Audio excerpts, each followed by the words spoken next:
For me, I think most parents would probably put themselves in the same bucket. Like I have two daughters. They're both grown adult women, and they, because of COVID, are about to go on a plane with my daughter, moving her to Japan in less than 2 weeks. That's cool. So yeah, so I'm not going to be as readily accessible for her, but my other daughter, my younger daughter, is still here. But again, like works, totally independent, grown, out of school, all those things. So they don't need me in quite the same ways. So it's not like I'm consciously pulling back from them. I'm just letting them have their space to do Mm, more. The way that I think that I've found myself doing what you're suggesting is really probably where my friends are concerned. mm, Um, I've always put everybody in my life before myself, whether it be my parents, my immediate family, my husband, my kids.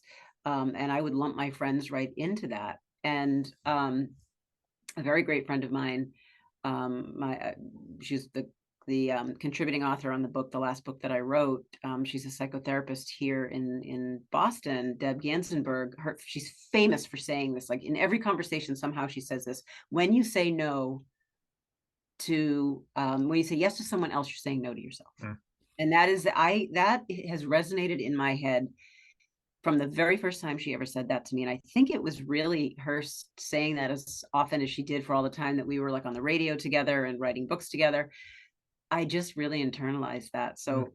So the place I found myself doing that more often was with friends, and you know not showing up any less for my friends, I don't feel like, but prioritizing, I guess. Does that make sense? It does. It totally makes sense. So much Yeah. so that I'm going to put my people pleaser hat back on to press on this because, and again, hopefully you understand the spirit of this.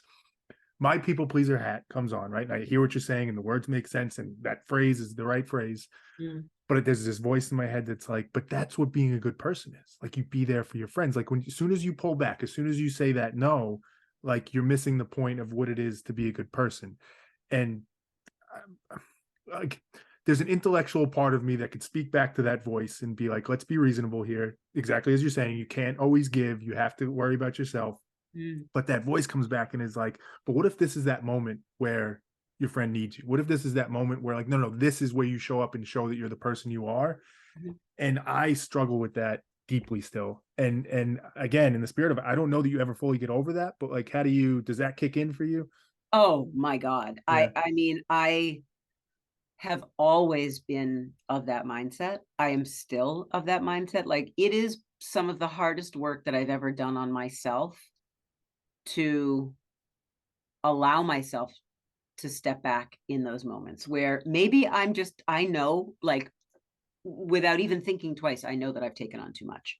I'm trying to be all the things to Mhm. all the people, and your heart and your intention, everything is in the right place, and you're doing it out of love and caring, and all those things line up, you know, in the right ways. But I'm depleting myself, and Mhm. I'm maybe not meeting my own obligations. Maybe I'm on deadline, but I drop everything to go be there for the friend, to drive this person here or show up for that one there. And that's what I started recognizing when I started recognizing that I was, dropping some of my own balls. Then I would revert back to the old oxygen mask in the airplane Mhm. image, where it's like you're no good to anybody else around you. It doesn't matter who they are, the closest people, acquaintances, anyone in your circle of influence. You are no good to anybody if you're not any good to yourself. Mm. And that was sobering to me, because I'm like, well, okay, great, I showed up for that person, for them, but now what I'm responsible for is a disaster. Mhm. So Mhm. now where does that leave me? So again, it was that kind of put me in the headspace of prioritizing things Mm. a little bit more, and also, and I understand so fundamentally and so deeply what you struggle with, because I struggle with the same thing, and you don't want to let anybody down, and you want to be that person, and I've always been that way. And I've asked myself at times, what would happen if you didn't show up? Mm. Like, would they would they find a way to get to where they need to go? Would they what if I had to, what if I were in their shoes? What would I do? Like, then it's like, okay, well, do you also want to make someone so codependent Mm. that they can't function, or you can't function unless you're needing each other. So, I think, again, I think that's where the grace, giving ourselves grace, comes into play. And I think that's how you reconcile with that. Mm, mm. So I've been having a lot of conversations of late on the show with people with, religious values that they come with, and not sure what yours are, and we can go wherever you're comfortable going with this, but that grace word keeps sticking out to me because in one of the more recent conversations, we were talking a lot about Jesus and kind of Jesus's message. And Mhm. I'm personally, I don't know where I sit on if God exists or not. I was raised Catholic, but I'm not sure where I sit. And Mm. it's a funny thing because somebody said to me at one point, like, there's a weird kind of Judeo-Christian like influence on our culture that suffering is a good thing. Like you should be suffering. And that Mhm. thing that you're explaining right now, that suffering of like I'm juggling so much and things are missing, that thought of like, but that's good. That's what we're supposed to be doing. Yeah, And be a martyr. people, right, exactly. People often think about Jesus on the cross, but I don't Yep. think people often think enough about grace and how Jesus spoke about that. And I Yeah. think we kind of leave that part out too much. And again, whatever you believe, it could be anything. It's just more the Yeah. concept.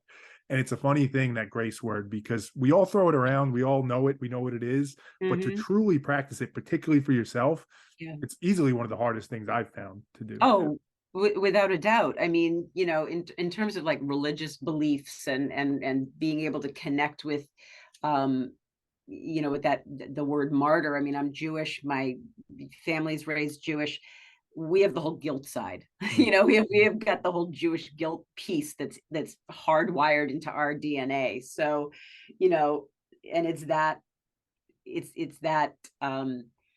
you know ancestral experience of like always like you got to show up no matter what, no matter how much it hurts you or inconveniences you, or you got to be there for your people. I have that, and I've always had that, and it's a tough thing to navigate because it almost just implies that there's never a justifiable reason why you can step aside or say mhm, no, or give someone else the baton, or mhm. however you want to say it.